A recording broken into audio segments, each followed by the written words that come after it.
Now, you also are doing something quite interesting this coming year. I am. What are you doing?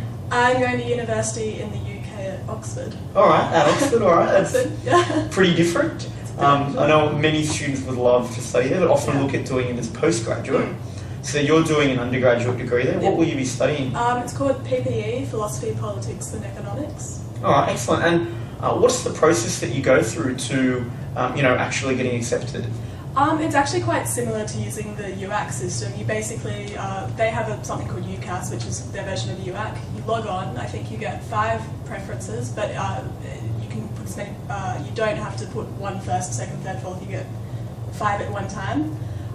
You pick a course, you write what's called a personal statement, which is basically an essay about why you want to do the course you want to do. And how long does a personal statement have to be? Probably about 1 A4 page. It's not so not very long. Not very long. You get a teacher. Also, they have to write a 1-page thing about you and. It's like a character reference. A character reference, yeah. And then depending on the university, you may have to do an interview. For Oxford and Cambridge, you have to do an interview, which you can do over Skype, or you can actually go over to England, which is what I did.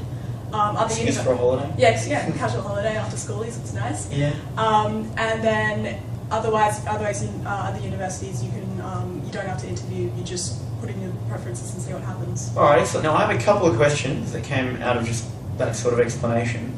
The first is, when do you have to actually apply to put into your preferences for the UK universities?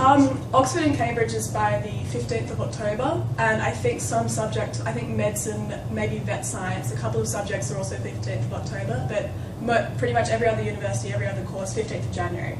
Alright, excellent. So for some you've got a fair bit earlier, but really the similar time to when you're putting in your it's pretty similar, but you can do it after when you know what your marks are, so if you did better than you expected, you can always have a crack. Yeah, okay, nice. Great.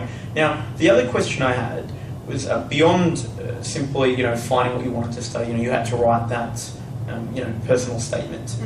What did you write in there? I mean, it had to be about why you want to study the course? Or? Yeah, well, for me it was about, for Oxford and Cambridge in particular, they want you because of what course you want to study rather than as a whole-round person what you are. So I had to talk about my interests in philosophy, politics, economics, what books I'd read, what extracurricular activities I'd done, what I found interesting. Also had to talk a little bit about, outside of school activities, leadership positions, all of that, but predominantly it's academic focused.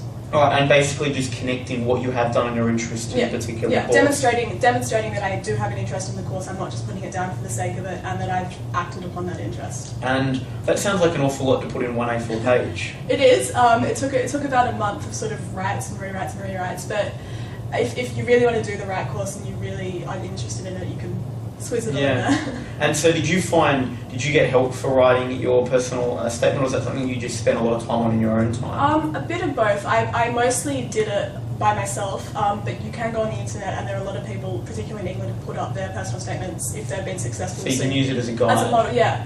Also, because I was also applying to American universities, so I also sort of used a bit of what I was using in those essays in that one as well. Excellent. And the American universities, you have to do another test, is that right, to qualify there? Yeah, you have to do your SATs or your ACTs. Okay, excellent. And you decided to go to Oxford instead of pursuing... I did. Well, I did all my exams and I had my application ready to go, but I found out that I got into Oxford before I had to finish my American stuff. Fair enough, but why not? Take Oxford, I think. That's it. Yeah. Now, the final step in that whole process was an interview.